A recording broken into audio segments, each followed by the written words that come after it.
नुआ रेकर्ड करिबे नवीन। ओडिशा सीएम नवीन बाबूंको सफल राजनैतिक क्यारियर रे जोड़ी है नुआ अध्याय। ओडिशार अप्रतिद्वंदी नायक जययात्रा रे जोड़ी है नुआ अध्याय।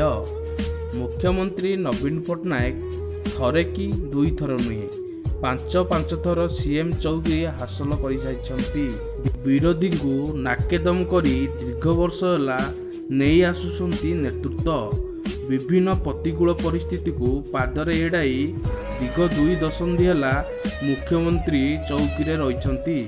एपरिकी बिजु जनता दल तथा ओडिशा राजनीति रे मुकुटविहीन सम्राट भावे परिचित पाइछंती नवीन पट्टनायक। नवीन पट्टनायक बारंबार मुख्यमंत्री भावे निर्वाचित होउछंती। केवल ताहा नुहे राज्यवासी को विश्वास और भरोसा जितबारे सफल होइछंती। बिजु जनता दल पई नवीन हेउछंती ब्रांड। आउ मुख्यमंत्री भावे सबुठु सफल राज्यवासी प्रथम पसंदर नेता। खास सेथिपाई थरे कि दुई थर नुहे 5 थर मुख्यमंत्री पदरे शपथ नहीं गादी संभाली नवीन पट्टनायक।